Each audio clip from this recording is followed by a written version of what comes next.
اور ہمیں گیان کہاں سے مل سکتا ہے؟ شاستر سے مل سکتا، نیتاؤں سے یا کسی سرکار سے گیان نہیں مل سکتا۔ ہمیں اگر اللہ چاہیے تو ہمیں قرآن پڑھنا ہوگا، شریعت کے اوپر ہمیں ریسرچ کرنا ہوگا، تبھی ہمیں اللہ کے قریب ہم جا سکتے۔ کہ ہیت وہ برہمگتستان کی ستسنگتردان وچارتوشا، سنسکرت میں کہا ایشور کا گیان لینا چاہتے ہو تو ایشور کا نام لو۔ کسی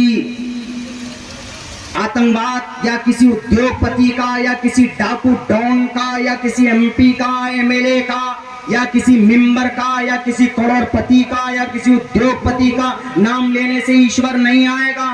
ایشور آئے گا ان کے نام کو جپنے سے، جیسے اللہ نے قرآن میں کہا وَذَكِّرْ فَإِنَّ الذِّكْرَىٰ تَنفَعُ الْمُؤْمِنِينَ، اللہ کے نام کا ذکر کرو، اللہ کے نام کا یاد کرنا، مالا جپنا تنفع المؤمنین، مسلمانوں کو مومنوں کو نفع پہنچاتی۔ اور اللہ نے کہا لا بذکر اللہ تطمئن القلوب، اگر آپ پریشان ہوتے تو اللہ تبارک و تعالیٰ کا ذکر کیجئے، آپ کا دل مطمئن ہوگا۔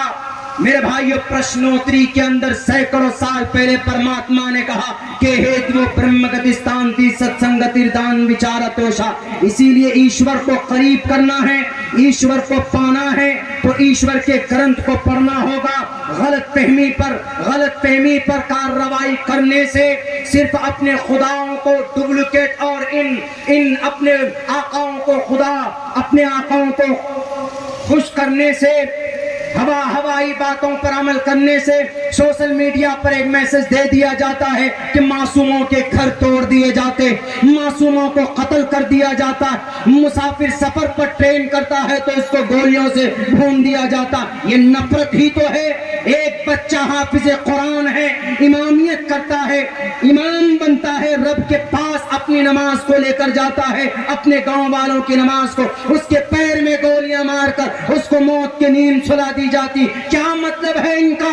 نفرت ہے یہ نفرت، اس سے نفرت حاصل ہو سکتی، محبت نہیں پا سکتے تم۔ اگر تم کو محبت چاہیے، اگر تم کو ایشور کا بھکت بننا ہے، اگر تم کو اللہ کا نیک بندہ بننا ہے تو نماز پڑھو گے تو اللہ کے نیک بندہ بنو گے۔ اگر تم کو ایشور کا پریہ متر بننا ہے تو کہاں ہے پرشنوتری کے اندر کہ ہیتو برہمگتستان تی ستسنگتردان وچارتوشا، اس کے اچھے وچار اور ان کے اچھے ناموں کا منن کرو گے تو ایشور قریب ہوگا۔ غلط فہمی کی وجہ سے کسی مدرسے کو جلا دینا، بہار کے اندر ایک مدرسہ جلایا گیا، 5000 تقریباً 114 سال 13 سال پرانا مدرسہ جلایا گیا۔ اس مدرسے کو جلانے کا نتیجہ، پاداش اور سبب یہی کہ قرآن پڑھایا جاتا اس مدرسے میں، قرآن میں یہ آیتیں لکھی ہوئی، اسی لیے ہم اس مدرسے کو جلاتے۔ تاریخ یاد کرو، اگر یہ مدرسہ نہ ہوتا تو شاہ ولی اللہ محدث دہلوی نہ ہوتے، شاہ ولی اللہ نہ ہوتے تو شاہ عبدالعزیز نہ ہوتے، شاہ عبدالعزیز نہ ہوتے تو حاجی امداد اللہ بھی نہ ہوتے، حاجی امداد اللہ نہ ہوتے تو مولانا قاسم نہ ہوتے، مولانا قاسم نہ ہوتے تو مولانا حسین احمد گنگوہی نہ ہوتے، مولانا حسین احمد گنگوہی نہ ہوتے تو انگریز کے آنکھوں میں آنکھیں ڈال کر کوئی مائے کا لال نہیں تھا جو بات کرتا۔ ان کے خون کو پانیوں کی طرح ٹھنڈا کرنے والا، ان کی ہمت کو توڑنے والا اگر کوئی مرد مجاہد تھا تو مدرسے کا پڑھا لکھا شیخ الاسلام حسین احمد مدنی تھے۔ یہ ہماری مدرسے کی تاریخ ہے۔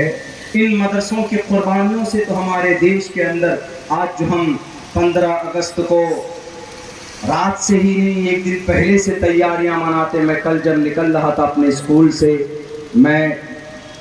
ہمارے بچے خوشیاں منا رہے تھے، کوئی جھنڈا لا رہا ہے، کوئی کچھ لا رہا۔ پڑھائی کا ٹائم ان کا 5 بجے تک ہے، تو انہوں نے کہا کہ سر 1 گھنٹہ پہلے I want to leave because something and some items I have to buy، ہمیں کچھ خریدنا ہے۔ ہمارے کچھ بچے انگلش میں بھی بات کرتے ہیں وہاں پہ۔ انگلش لینگویج سیکھنا غلط نہیں ہے، سائنس، میتھ، ڈاکٹریٹ بننا، بنانا، پڑھنا، پڑھانا غلط نہیں ہے۔ میں بارہا کہا کرتا ہوں، کبھی ہم قرآن اور سائنس پر بات کریں گے تو آپ کو پتہ چلے گا، ہم نے کیا ہے کئی جگہ کے اوپر کہ قرآن اور سائنس، لوگ سائنس کو بڑا نام دے دیتے، ارے ان سب کا جنم قرآن سے ہوا، قرآن سے۔ وعلم آدم الاسماء کلھا، قیامت تک جتنی بھی چیزیں وجود میں آئیں گی ان سب چیزوں کا تعلق قرآن سے، حضرت آدم علیہ السلام سے. اس کے وسائل بھی وانزلنا الحدید فیہ باس شدید، راکٹ بنا کر اتراؤ مت. ایک آدمی کہنے لگا کیا مولانا آپ نبی نبی بولتے، یہ نبی کا زمانہ نہیں ہے، ہم آپ کی شریعت I accept that your sharia is a very good, is a very useful for the all mankind in the world. But the some person and doesn't like to follow and don't like to follow the command of Allah. بہت سے لوگ نہیں چاہتے ہیں قرآن کو ماننا، نہیں accept کرتے، نہیں فالو کرنا چاہتے. زمانہ ٹھیک ہے نبی کا، آپ کے نبی پرفیکٹ اور برحق تھے، لیکن اب زمانے میں تبدیلی آئی نا، ذرا زمانے کے اعتبار سے چلیے. ہم نے کہا کیا what do you mean، کیا مطلب ہے آپ کا، کیا کہنا چاہتے؟ انہوں نے کہا کہ اب ماڈرن زمانہ آیا تو تھوڑا ماڈرنائز ہونا چاہیے. ہم نے کہا بھائی اتنا تو ہو سکتا ہے، ہم اپنے میڈم کو آئی لو یو بول سکتے ہیں، اتنا ماڈرن تو بن سکتے ہیں، لیکن ہم غیر کو آئی لو یو نہیں بول سکتے، سر کا بال نہیں رہے گا. شریعت میں اتنی اجازت ہے کہ آپ اپنی محترمہ کو آئی لو یو بول سکتے، ماڈرن اتنا بن سکتے ہیں. لیکن آپ اگر سڑک پہ چلتی بھی کسی غیر محرم کو اگر آپ کہیں گے تو پھر آپ کا ہاتھ پیر سلامت نہیں رہے گا. ماڈرنائز پر عمل کرنے سے پھر حشر بھی ماڈرنائز ہو سکتا. ہم نے اتنا تو ہو سکتا. بولا نہیں مولانا کچھ اور مطلب. ہم نے کہا کیا مطلب آپ کا بتائیے کیسے؟ بولا دیکھیے آپ کے نبی علیہ السلام ٹھیک ہے پہلے زمانے میں کہیں سفر کرتے تھے تو کیسے جاتے تھے؟ ہم نے کہا کہ بھئی اللہ کے نبی علیہ السلام اس زمانے میں سواری جو تھی اونٹ ہے، خچر ہے اور گھوڑا ہے، اس پہ سواری کرتے تھے. کہا کہ آپ بولتے ہیں کہ اگر کامیاب ہونا ہے تو محمد الرسول اللہ کی سنت کو اپناؤ. تو محمد الرسول اللہ کی سنت سواری کرنے کی اونٹ ہے. آج کے زمانے میں اونٹ تو ہے ہی نہیں. کیسے جائیں گے آپ کو یہاں سے؟ اگر یہاں سے from here and to Delhi, if anyone want to go from here to Delhi, تو اگر وہ نبی کی سنت کے مطابق جانا چاہے گا تو پہلی بات وہ اونٹ کہاں سے لائے گا؟ اونٹ لے بھی آیا تو اس کو دلی جانے میں 15 دن لگ جائیں گے اونٹ پہ. اسی لیے بھائی آپ کے نبی ماڈرن نہیں ہو سکتے، رول ماڈل نہیں ہو سکتے. ہم نے کہا کہ ایسا نہیں ہے، ہمارے نبی رول ماڈل ہے. ہمارے نبی کی زندگی کے اندر اشارہ ضرور کہیں نہ کہیں پر ہے. ہمارے نبی نے منع تھوڑی کیا کہ آپ ٹرین پر جاؤ. بھی ٹرین انگریز کا اگر بنایا ہوگا تو اس کا یہ مطلب نہیں کہ انگریز کی ٹرین پہ نہیں بیٹھ سکتے، ہوائی جہاز پہ نہیں بیٹھ سکتے. ہم نے کہا کہ اس کا وجود ہے. آپ علیہ الصلوۃ والسلام اونٹ پر بھی سفر کیے، آپ علیہ الصلوۃ والسلام گھوڑے پر بھی بیٹھ کر گئے، گدھے پر بھی بیٹھ کر گئے، خچر پر بھی آپ نے سواری کی، اور آپ پیدل بھی گئے محمد رسول اللہ. لیکن بیٹو قیامت تک محمد رسول اللہ نے اشارہ دے دیا کہ آپ کو اگر تیز رفتار سواری پر بیٹھ کر جانا ہو، جس کو آپ بولتے ہیں کہ آپ کے نبی کے مطابق اگر زندگی گزاریں گے تو نہیں گزار سکتے. اسی لیے آپ کے نبی کو رول ماڈل ہم نہیں مانتے. ہمارے نبی رول ماڈل ہیں. اگر آپ کو تیز رفتار سواری پر بیٹھ کر آپ چاہتے بولتے ہو کہ بھئی دیکھو ہم نے انگریزوں کی اختلاف ہم کر رہے ہیں، تو یاد ہونا چاہیے ہوائی جہاز زیادہ سے زیادہ 1 گھنٹے میں، حد سے حد ڈومیسٹک فلائٹ 1000 کلومیٹر، زیادہ سے زیادہ، اس سے تیز نہیں، زیادہ سے زیادہ 1200 کلومیٹر. لیکن ہمارے نبی جس سواری پر بیٹھ کر سفر کر کے آئے اس کی رفتار کتنی تھی؟ آپ علیہ الصلوۃ والسلام اتنی تیز رفتار سواری پر بیٹھ کر آپ نے سواری کی، سفر کیا ہے براق کے اوپر. سبحان الذی اسری بعبدہ لیلا من المسجد الحرام. ہوائی جہاز بنا کر اتراتے، وہ بھی تمہارا نہیں، انگریزوں کا نہیں، اس کا پانی بنانے والا حذیفہ نامی شخص جو 3 مرتبہ فیل ہوا لیکن بالآخر نقشہ ٹوٹل ڈھانچہ اسی کا بنایا ہوا. اور پھر قیامت کی صبح تک اتنی تیز رفتار سواری کوئی مائع کا لال نہیں بنا سکتا جتنی تیز رفتار سواری پر ہمارے نبی اب سے 1450 سال پہلے بیٹھ کر دنیا گھوم کر آئے. تم زیادہ سے زیادہ ہوائی جہاز پر راکٹ پر بیٹھ کر کہاں جا سکتے؟ اسپیس میں جا سکتے, اسپیس اسٹیشن پہ جا سکتے, زیادہ سے زیادہ چاند پر جا سکتے ہو. ہمارے نبی تو چاند سے بھی آگے گئے. پہلے آسمان پر کوئی گیا؟ نبی گئے. دوسرے آسمان پر کوئی گیا؟ نہیں گیا. ہمارے نبی گئے. پہلا آسمان, دوسرا, تیسرا, چوتھا, پانچواں, چھٹا, ساتواں, یہاں تک کہ عرش معلیٰ, اس سے بھی آگے جبرائیل بھی نہیں جا سکتا. ہمارے نبی گئے. ثم دنا فتدلی فکان قاب قوسین او ادنی, اللہ کے قریب پہنچے, بات ہوئی وہاں پر, نماز کا تحفہ دیا گیا. محمد الرسول اللہ کو بتاؤ, پوچھو ان چائنا اور جاپان اور جرمنی ان سائنس کے پجاریوں سے, اتنی تیز رفتار سواری بنا سکتے ہو جن کی رفتار جہاں تک نظر چاہے وہاں تک اس کا قدم پڑتا تھا براق کا. ہمارے نبی 1450 سال پہلے بیٹھ کر چلے آئے. اس کا مطلب نبی ہر میدان میں رول ماڈل بن سکتا. ہمارے ایسا نہیں ہے کہ ماڈرن زمانہ آیا تو جی ماڈرنائز اعتبار سے ہم کچھ نہیں کر سکتے. اللہ کے نبی تو پرانے تھے, 1400 سال پہلے آئے. ارے ہمارے نبی to the day of judgment, قیامت تک جو بھی سمسیا ہوگا قرآن و حدیث کے اندر ضرور کہیں نہ کہیں اشارت النس, دلالت النس, اقتضاء النس. ایک اور نس بھول گیا ہوں, اصول فقہ میں یاد کیا تھا پڑھنے کے زمانے, کہیں نہ کہیں کسی نہ کسی اشارے میں ضرور ملتا کہ بھئی یہاں سے یہ چیز ثابت ہوتی, یہاں سے یہ چیز ثابت ہوتی.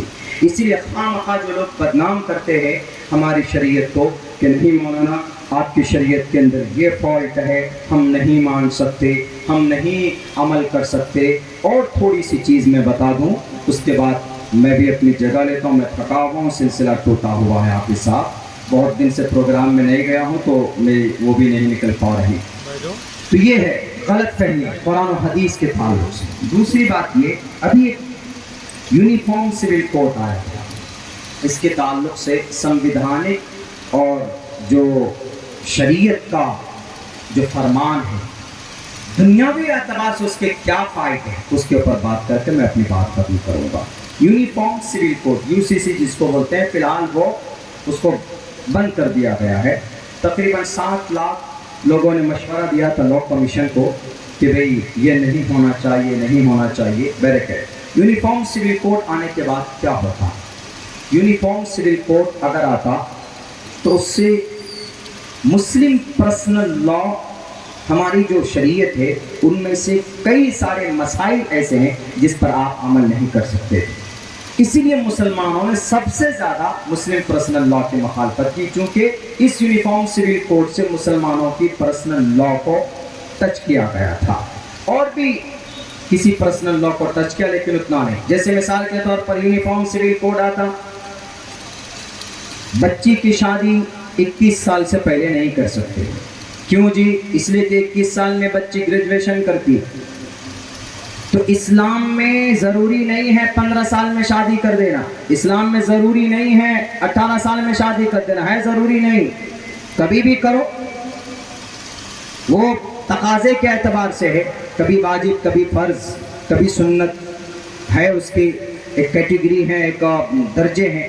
لیکن اس میں 21 سال کی عمر میں یونیفارم سول کوڈ آنے کے بعد 21 سال سے پہلے بچی شادی نہیں کر سکتی. دوسری بات, اگر آپ شادی کرتے ہیں تو آپ 10 قاضی کو بٹھا کر نکاح پڑھ لیجئے, جب تک سرکاری دفتر میں وہ شادی رجسٹر نہیں ہوتی تو آپ کا وہ نکاح نہیں مانا جاتا.